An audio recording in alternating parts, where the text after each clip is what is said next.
everybody. I'm what's left of Jerry Eads, and I am an alcoholic. And I say what's left, I'll tell my story and you can make that decision. I kind of feel like it myself. I lived through it, but I'm ever so grateful to Steve for the opportunity to be of service. I didn't know any of the cops personally. That was helpful. I had no history with them. But I'm always pleased to be able to share anything or any kind of service work in Alcoholics Anonymous, because this place saved my life. Absolutely, without question. You can call home and ask my wife. She would have been here tonight. She usually comes with me on these, but she spent the day, a long day, with our granddaughter, who's a volunteer at Tiger World down south of Salisbury. Anyway, she's 17 and needs an adult to go, which is why my wife goes and they don't allow me. They need an adult. Steve asked me to tell you basically what I was like, what happened, and what I'm like today. But please hear me. The real story is my life today. I'm living a life today I did not know existed before I got here. I'm living a life that has given me such pleasure. And my wife says that she really likes her new husband of 8 years now. And not quite 8 years. And I kind of like me too. And I didn't, and you'll hear the extremes to which I took that dislike. But today, I'm happy in my own skin. Today, I'm comfortable being me. I believe with all my heart that the 12 steps and traditions and the principles of Alcoholics Anonymous is pretty much the greatest collection of human thought over the last couple thousand years. Because if you look back in history, since man stomped on the first grape, he's had problems. And all through history, no one's been able to fix this thing or control it. All the medical science that we've got today, the technology, all the brilliance we've got, all the computers that we've got, nobody's come up with anything like this. But two men who I do believe were divinely inspired suggested that maybe if two guys talking tell each other about their stories, something might just click. And if one of them's already gotten sober and is working this program, he could figure out, the other one could say, if that guy can do it, maybe I can too. But I have to get honest with myself. And I can't get honest with you until I get honest with myself. And that's what this program has given me. Because I'd say whatever I had to say to get whatever I wanted. I've got 5 grandchildren. I have 4 grandsons. Adam's 12, Mason's 21, Johnny's 25, and James is 29. Allison is 17. She's my favorite. I love her more than the rest of them combined. It's just the way it is, and I won't even apologize. She's my sweetie. Now, I'll talk about her in a little bit. She had a little bit to do with my getting here. But Adam is the youngest. He's now my fishing buddy where his sister used to be. And Adam is into soccer. That's all he does. He plays soccer year-round. Inside, outside, it doesn't matter. And he wears soccer shorts year-round. And he wears International Soccer Stars T-shirts. And he knows what to eat for breakfast. I mean, he's into this stuff. And my youngest son and his family, which is Adam's family, goes to the same church that we attend. And we go to lunch every Sunday after church. And it was winter before last. It was a cold day, and they talked Adam into wearing a jacket. He wore shorts, but they talked him into wearing a jacket. So we met after church to get ready to go to lunch, and he comes up and he said, I've looked like everywhere, and I can't find my jacket. And I said, well, let's look over here. And he said, where's here? I said, the lost and found closet. He said, what's that? I said, well, okay, if somebody loses something and someone else finds it, they bring it to the lost and found closet. That just hung him up. He thought that was so cool. All right, let's go. And it wasn't there. Where it was where he'd been sitting all morning. But anyway, he looked like everywhere. The next evening, he had dinner with my wife and I, and his parents had a parent-teacher conference. And I had a sponsee speaking for the first time that night, and I was going. Adam is the only one that doesn't know my story, and he will won't be too much longer, but when I think it's appropriate for him to learn. And so I said, well, I've got to go to my meeting. And Adam said, what meeting is that, Poppy? And I'm going, oops. I said, I'm going to the Lost and Found meeting. And he said, oh, cool. Like, that's what adults do. You know, like, again, I'm confused with an adult. But it's very neat because on the way to the meeting, it occurred to me that I had told him the absolute truth. See, I've lost a lot, but I found so much. I lost some money, and that's all right because that's not what's important in life. I used to know that that's what it was. But I've lost fear, rage, and anger. But I've found serenity, I've found peace, I've found the comfort of living right with my God. And being here has taught me how to develop a relationship with my God. Now, I married a church girl. Married her in 1967, 54 years ago. We're still married. And that ain't my fault. I did everything I could to mess that up. And all she did was everything that needed to be done. And I'm ever so grateful that I'm able to continue to be married to her today. Because I put something into marriage today that I didn't for so many years. Now, I'm not curing cancer, or I'm not doing anything big time.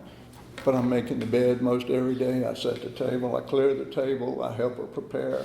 I sack the trash. What I try to do today is anything that needs doing without her asking me. You see, because it occurred to me that's what a real man will do. A real man will be a real partner with their spouse. And so for me, my life is so rewarding because I spend a lot of time trying to do the next right thing for the right reason. So anyway, I married a church girl. And I have met a lot of nice people in churches over the last 54 years, but please hear this. I have never met anybody as honest or as loving and caring or accepting or as inclusive as the people in the rooms of Alcoholics Anonymous. It's the most amazing thing. Nobody wants anything out of me today in AA except for me to get well and stay well and be able to do the things that we do. That's what I've learned to do, is to really trust God, clean house, and help others. It's pretty simple. And I used to get upset with people that always had to let you know that they lived a little closer to the foot of the cross than you did. And they lay a little scripture on you. And that would irritate me for some reason. And then I get in AA and everybody's quoting a page of the big book. I told my sponsor, I said, you know what I mean, how irritating that is? He said, before we discuss this, why don't you go read page 417 and we'll talk about it. Never mind. I did bring my big book. I may or may not read from it. I like to keep it out because I like to read from it all the time. And my wife didn't want the kids that didn't know to see it and ask what that was. And she wasn't exactly buying billboards saying that I was in AA. And so she said, can you just do something to hide it? So, for those of you that can't see, I put a dust jacket on it that says, of human bondage. I thought it was appropriate. It made a little bit of sense to me. So, this program has freed me from the bondage of self. It's freed me from the bondage of alcohol. I've become the man my wife thought she married all those years ago. How cool is that? And so, it's here that I learned to trust God. It's here that I learned to clean house before it's done. Right? It's here that I learned to try to help others. I was anything that you wanted me to be because I needed you desperately to like me. I really don't think I had a favorite color until I got sober. You like green? Oh, yeah. Me too. Whatever you wanted, that's what I was trying to deliver. Today, to find out what people think of me is none of my business. My job is to be honest. Trust God, clean house, help others. I no longer, I don't have to worry about what, if someone asks me, what'd you do over the weekend? I don't have to go, why? What'd you hear? Because that used to be the case. This disease is allergy of the body, a compulsion of the mind, and it simply makes us crazy. An example of how crazy we are. A man stood up at an Alcoholics Anonymous meeting and announced that he had perfected a pill that cures alcoholism. A single pill, a single dose, cured forever. And the audience was sitting there in awe, and a voice from the back piped up and said, "What happens if you take two?" And isn't that the way we think? You know, one drink was one too many, one more was never enough. But we're always looking for that edge, looking for something to make it better. And so you have to wonder, that guy's a real alcoholic. What happens if you take two? Well, it's going to get me a little bit drunk. Everybody's had the same stories. Mine was just a little bit longer than most. My drinking career, very hard-headed. I didn't actually start drinking hard liquor till I was 6 years old. Both of my parents are alcoholics. All of my brothers are alcoholics. All of my cousins are alcoholics. All of my aunts and uncles are alcoholics, and I'm told that my father's father was an alcoholic. I had one grandmother. My other grandparents were gone to their reward long before I was born, but my wife actually said this about 6 or 8 months before I went to treatment. She said, "Notwithstanding all the other mess that's going on with you, at least you're not an alcoholic like your family."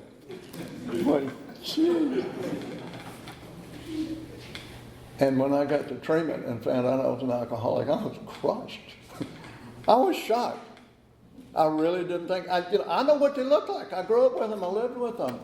I had a job. I had a little bit of money. I had a house and cars and stuff.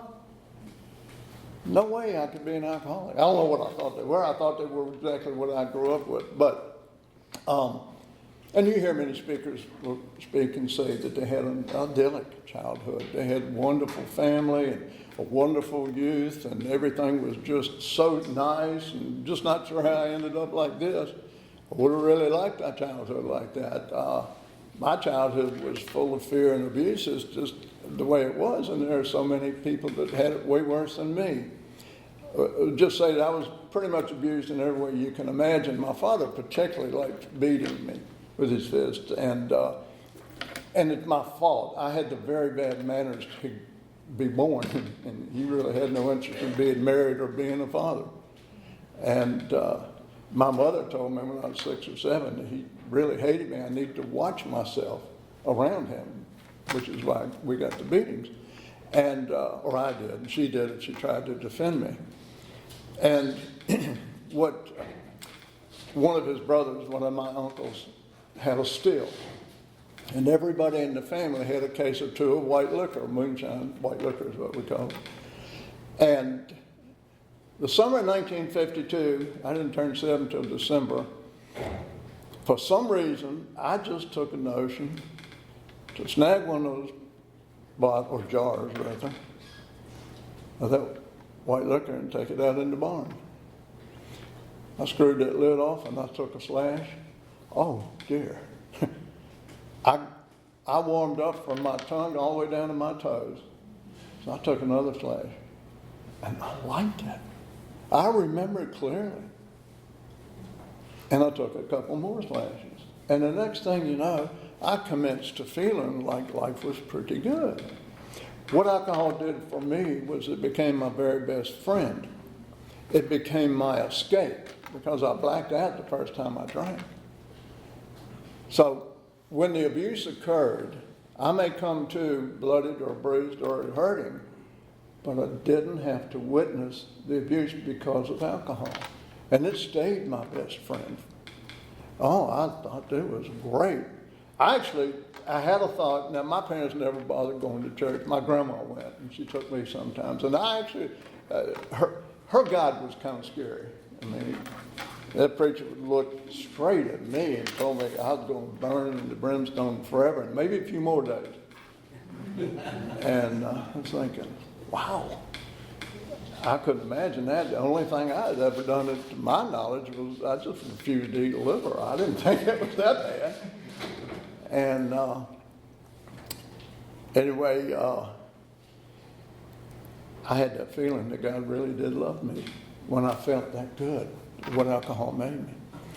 And so I drank it every chance I got.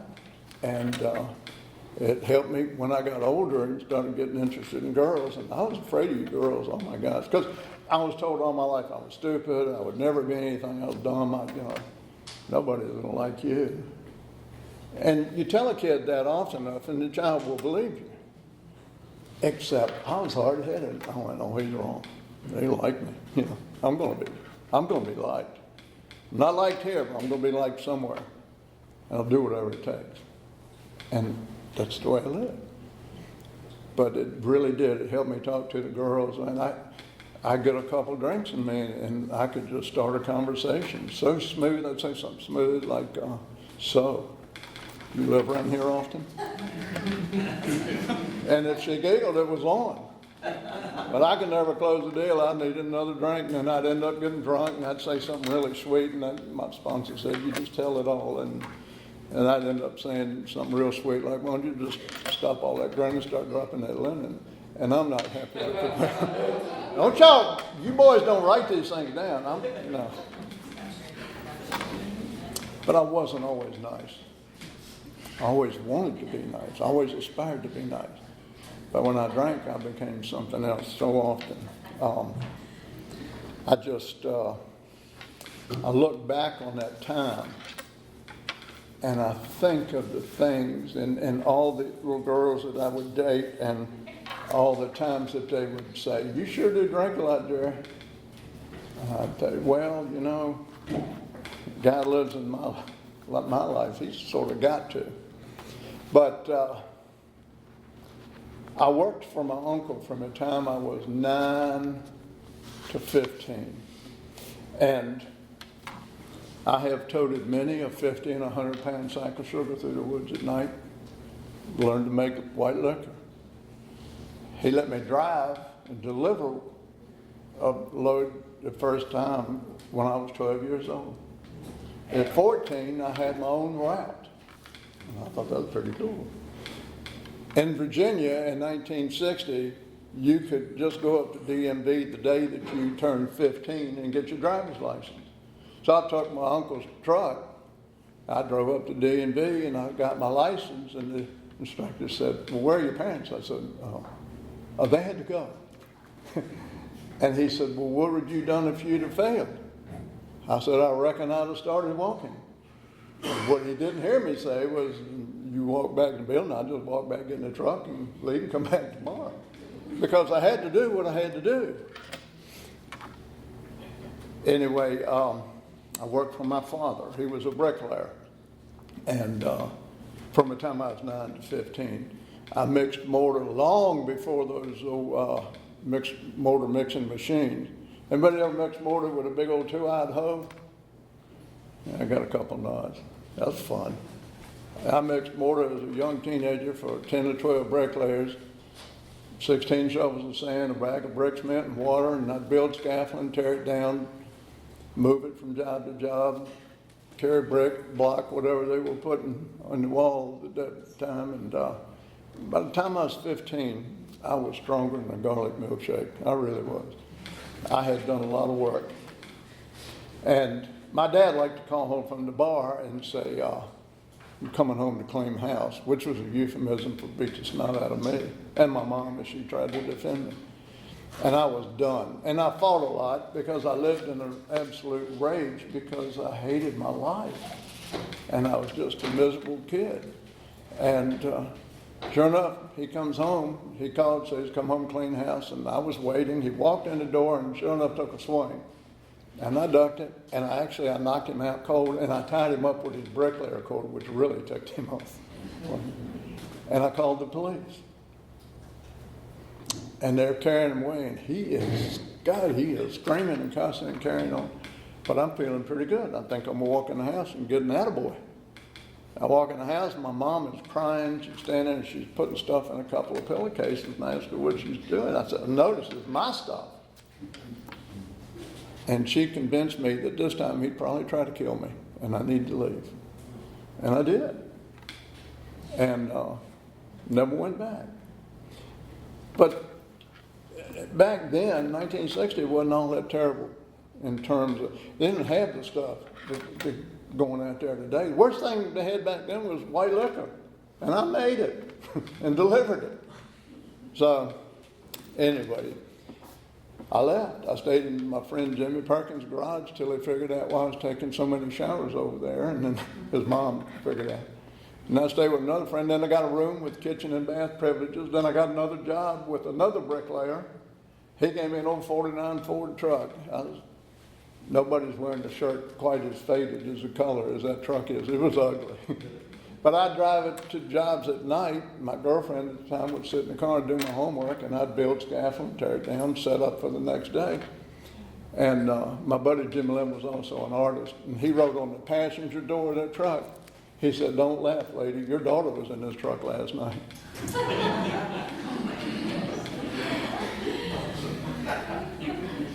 And at 16, I built my own still and got customers, mostly honky-tonks.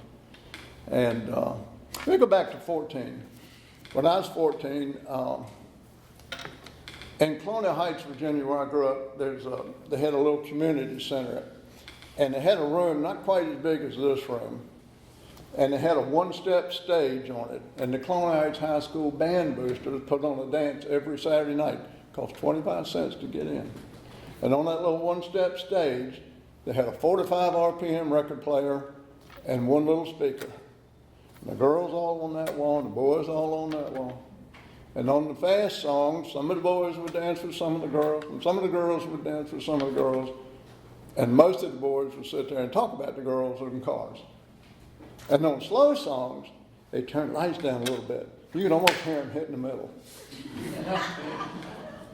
Well, one night, this girl came in. She was 14, I was too. Oh my gosh, she was beautiful. I was in love. I mean, just boom. If they'd have cut the lights out and that girl smiled, it lit up just like midday on a sunny day. She was a pretty. Unfortunately, one of the places that I delivered white liquor to was this girl's dad's business. He owned a service station. And it became something of a redistribution point, I guess. But anyway, her mother would not let her date me. It was all right for her husband to redistribute my liquor, but it was not all right for her daughter to date me. I thought she took it to extremes, frankly.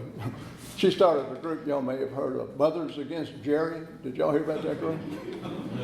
They were pretty active in the late 50s and early 60s. They disbanded. But we couldn't date. But we talked on the phone 3-4 nights a week. And we graduated at the same time. And she went off to college, and I sort of did. I wasn't actually enrolled. I was just president of fraternity because I had a still. I had liquor. Very popular at the time. And a bunch of my friends and I, it was 64, got drunk and joined the National Guard. Drunk. And then we got drunk the night before we did our physicals, and we all failed them. They kept us overnight, and we miraculously got better and passed all the blood pressure and tests and stuff like that. And I waited almost 16, 17 months to go on active duty at the time. And I've always been so lucky. You know, I've never had a DUI. I haven't had many of the consequences that some of us have. I had plenty of my own, but I never did that one. But always something came along and worked out for me. Colonel Carson, the president of that little junior college, it was an extension of William and Mary outside of Petersburg, Virginia, which is across the river from Colonial Heights, Virginia, was a real alcoholic, and he loved white liquor. So I worked out a deal with him. I'd give him a gallon every Friday night and give him more if he had a soiree going on or something that he needed more. And he allowed me to attend any class anytime I wanted to, if and when I wanted to. But he allowed me to examine anytime I wanted to. And so by the time 16 so months later, I got called to go on my active duty time. I had 2 years of school. It was pretty cool. Paid for with white liquor. I went in the Army and they tested us, and I tested well. And I got sent to OCS, or Officer Candidate School, became a second lieutenant. And I did well, actually. I liked the military. Should have stayed. You know, like so many things, we start off real well as alcoholics, and we just don't exactly finish them. I actually did my time, and then I came back and stayed in the reserves for 10 years. All my buds made full colonel, and they all got free TRICARE for life, and they all getting $30,000, $40,000 extra little pension. No, I didn't do that. No, I was busy. That's what my sponsor said. I was busy. Anyway, when I got back, my last assignment was I was a liaison officer for an Army Reserve unit at Fort Lee, Virginia, which is in Petersburg, Virginia. I'm at home, and it worked out so well. On the last Friday of August 1967, I'm walking through the Bank of Virginia parking lot, and I hear my voice in the sky. It was so loud. Jerry Eads. And I went, yes, Lord. It scared me. I mean, I really did. I looked up. I thought I was getting called home.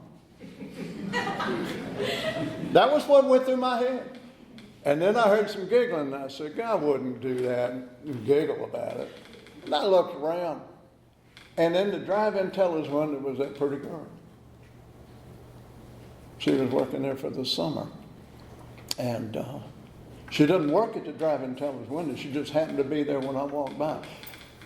We waved and giggled. And I called her that night. Excuse me.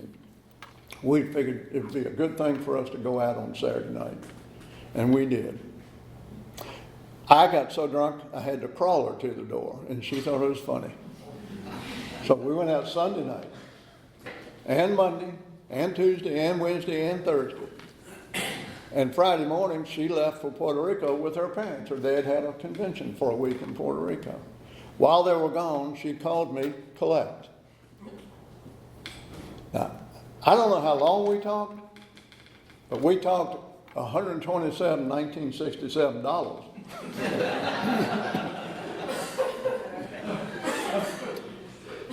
But what is funny is we got married before I got the bill.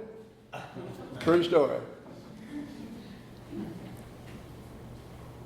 In a few weeks, it'll be 54 years. And I'm ever so blessed. So we got married, and given all my vast experience, mixing mortar, building scaffold, carrying brick and block, I started a construction firm. Just pure genius, I guess. And reckon I was too dumb, though I couldn't do it.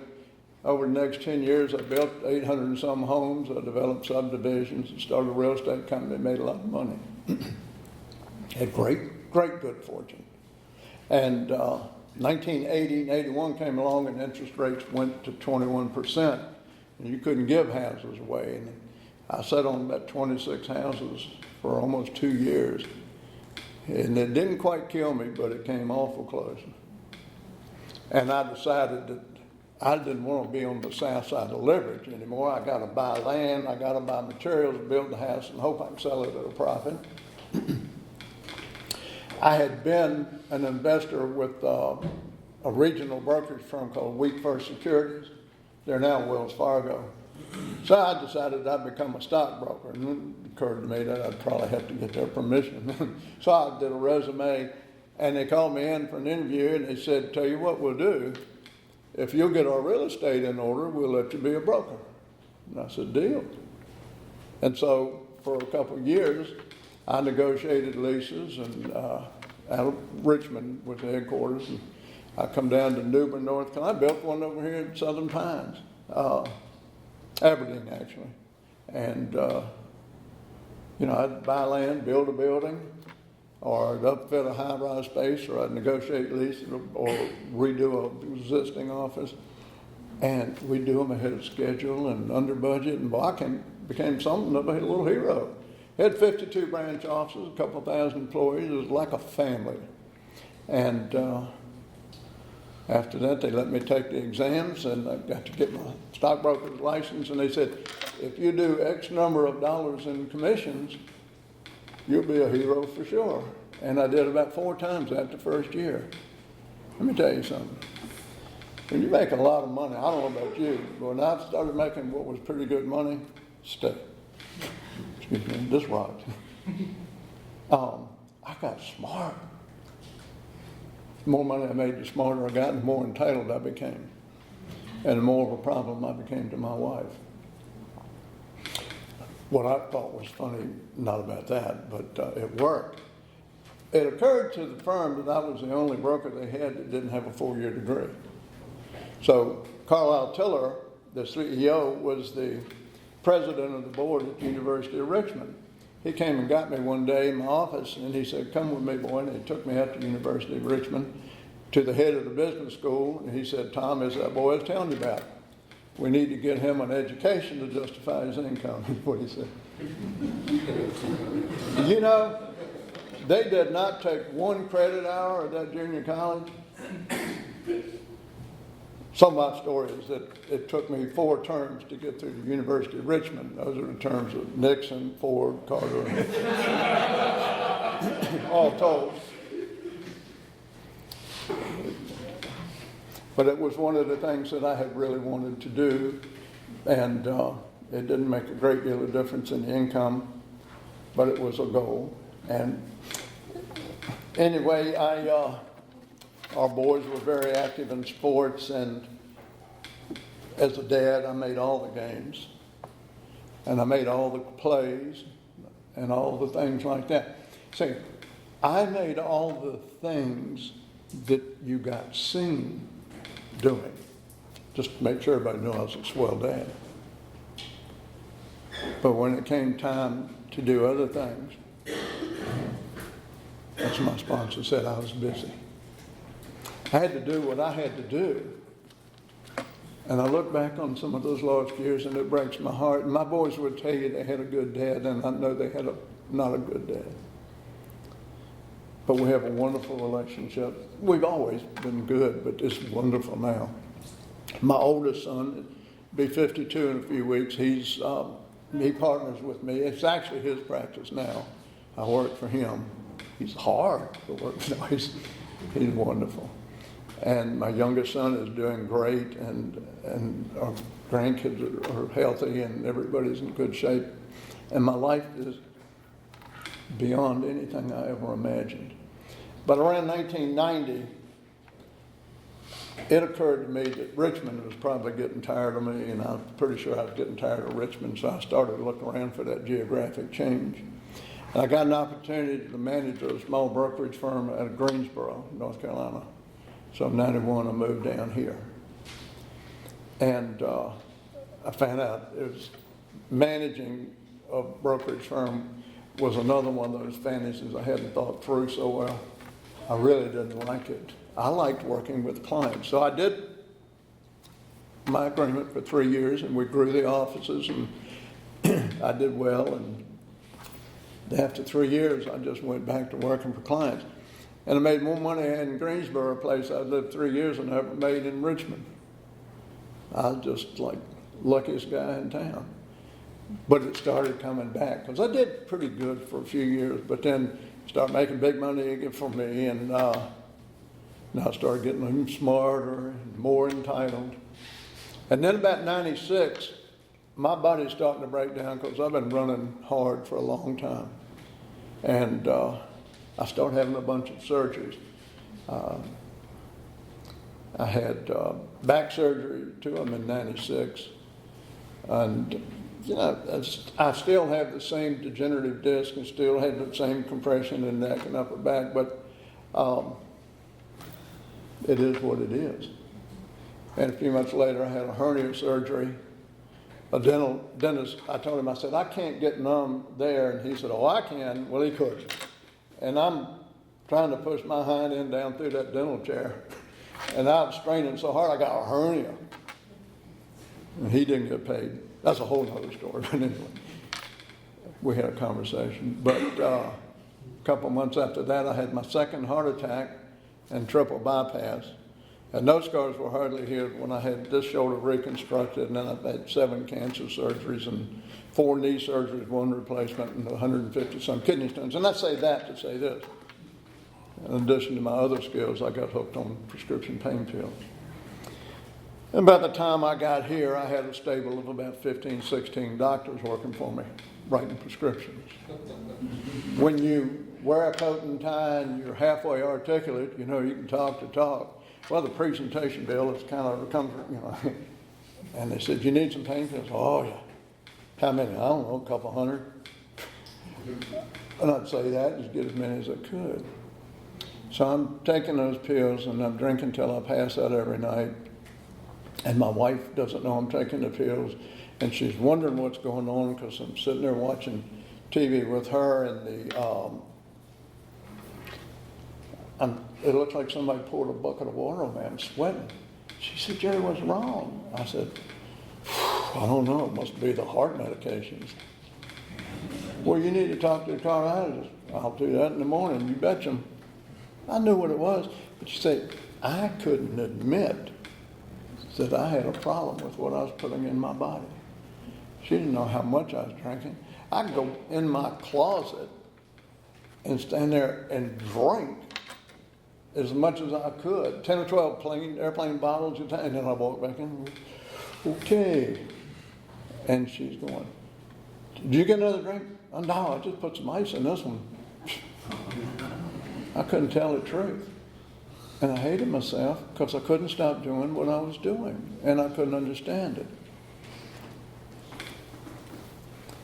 And it's rolling downhill, slowly but surely. But somewhere around the 18th and 22nd of December in 2013, as Wayne Smith up in Greensboro said, my life was spiraling downward faster than I could lower my standards. And I had, takes a minute, no. And there was a 3-day period in there that took me all the way down. My granddaughter, who I told you I loved so much, I would never harm that child. You know, she was born a couple months premature and she weighed 3 pounds. And they discovered at birth that she only had half of a skull formed. And so at age 3 months, I cut that little girl from ear to ear, opened her up, took that half a skull and cut it into little pieces and shaped a perfect skull. And they interspersed those pieces of real skull with the synthetic skull material, that as the skull grows, the synthetic material wasted away.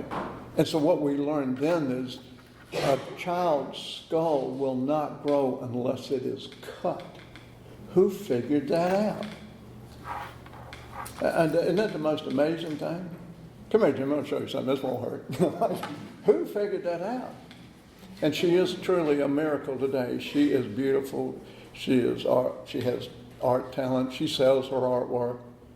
They've asked her to paint murals down at Tiger World. She loves animals. She wants to be a zoologist. She's got a couple dogs, a couple cats, and goldfish, a lizard, and 20-some chickens. And all of them got names. And she is simply the sweetest child I know. She's my fishing buddy. She got a 7.5-pound bass on her wall. And she's so funny. And she loves animals so much. And when we were at the taxidermist, I'm paying for it. And she's over there rubbing a deer head that he had mounted. And she goes, Poppy, I want one of these on my wall. I said, Poop, you'd have to shoot Bambi's daddy. She said, you got a gun, don't you? I went, no. But one night in December, during that time frame, my wife said, please don't drink anything tonight. The little ones are coming over. I said, don't you worry about a thing. I will only have one. You ever said that? I don't know how many I had, and I don't remember them coming. But I found out about it the next day. I scared my granddaughter, and she ran out of my house screaming. Because her poppy doesn't act like that. And the next morning, I surrendered. Not to Alcoholics Anonymous. I surrendered to the knowledge that if I'm gone, everybody will be better off.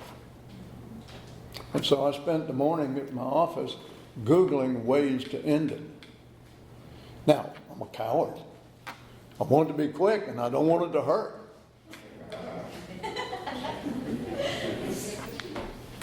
I couldn't find the thing that would work.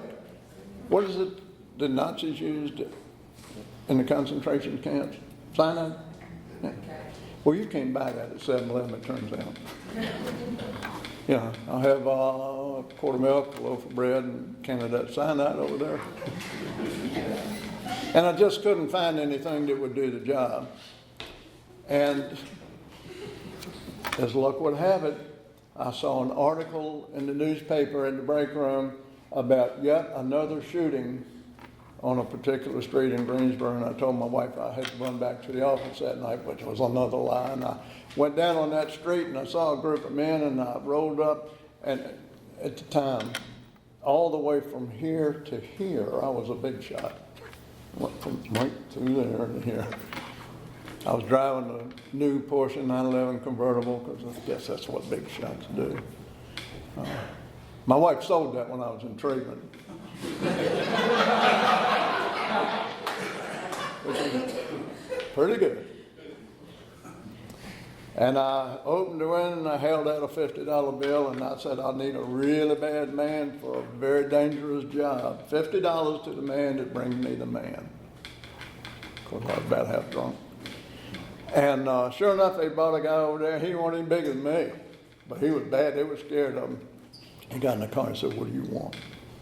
And I said, well, sir, I have cancer, which I did not at the time. And I don't want to go through it. And I'd appreciate it if you would be so kind to shoot me in the back of my head in my parking garage downtown. What's it pay? Oh, I hadn't thought of that. $10,000. He said, I'll do it. Half up front. And I went, oops. But here's what's really insane.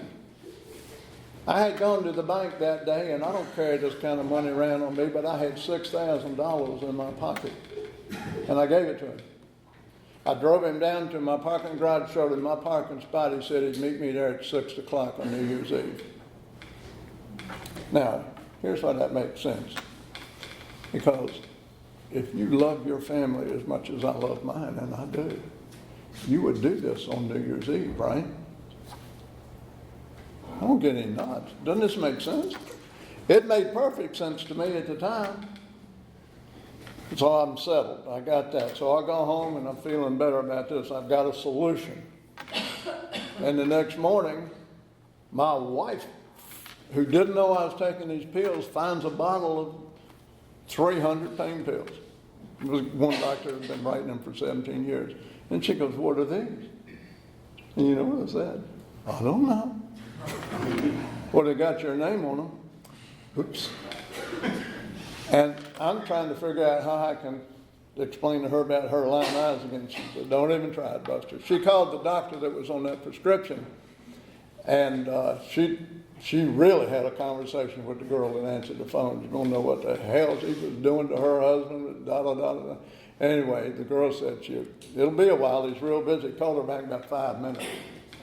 He went to the registry where the people were getting the pills and who was writing the script, and he called my wife and said, Nancy, we got a real problem. Jerry's getting this stuff all over the state. He needs to go to Fellowship Hall. So she hung up and she came and said, you're going to Fellowship Hall. Now I'm busted, I'm compliant, I got no more lies to tell, I got nowhere to take my mess. And I went, great, sure, what's that? I had no idea what it was. And she told me what they could do. And here's the insanity of our disease. I'm thinking, if they can get me down to 15, 20 pills a day, life would be good. Drinking wasn't even on the table. Hell, I've been drinking 62 of my 68 years at that time. And so I go. I was suspected, inspected, detected, injected, and told that you have a disease, son. I have a disease. I'm not a broken unit. There's a way out of this mess. I've got to turn my life and my will over to God as I understand Him. I've got to admit that I'm powerless over this. I've got to work these 12 steps here. And if you take out the dimension of alcohol and got the whole world to work them, how incredible a world would this be? I'd rest my case right there, but I learned how to live there. And I got out and I got a sponsor and I got to work. And I got honest with me and I got honest with everybody. And I did my 4th and 5th step, and then I kept working. Again, all I'm doing is what millions of people have done before me and have given me the ability to do. And I am exceedingly gruntled today. I am the happiest guy. I'm loving life because of what Alcoholics Anonymous gave to me. Oh, man. Sorry. I'm running out of time here. I will tell you quickly. Actually, I need to tell you 2 things. One is if you've ever thought you were just hurting yourself, you're wrong. We hurt everybody. This old boy got in about 2:30 in the morning from a 3-day drunk, and his wife knew better than to try to talk to him.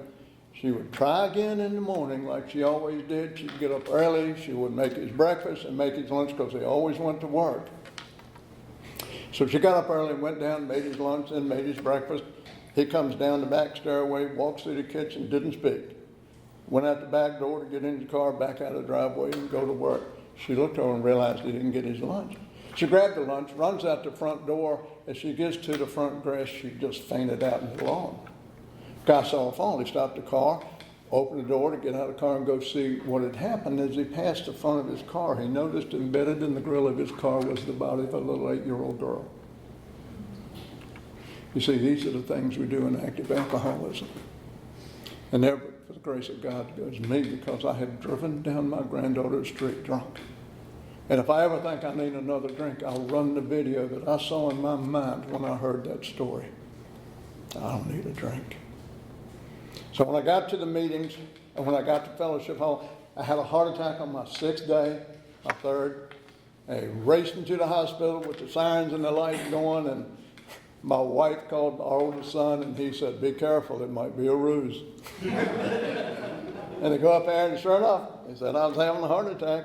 And I said, "Okay, that's fine." They said, "We'll go keep it for a few days." And I said, "Actually, no. If you need to do another bypass surgery, that'll be fine, but you're going to have to wait till I finish at fellowship hall because I found something. For the first time in my life, I know what's wrong with me. And I know how to fix me. I think, if I can but listen." And so I got back the day after that, and they took us to meetings in the vans. Anybody that's been there, you know. The first meeting I go to, an old timer, and I know it was old because he called me son. He said, "Son, you figured this out yet?" And I know, I really haven't. He said, "Hold on." I said, "Okay." And a few nights later, I went to another meeting, and another old timer said, "You know how to do this?" And I said, "I believe so." He said, "What?" And I said, "Hold on." He said, "No, let go." So here's what's going on in my life. I'm holding on and letting go and trusting God and cleaning house and helping others. And it's working for me. It's given me a life I never imagined I could have. I promise it'll work for you. Thank you for letting me share.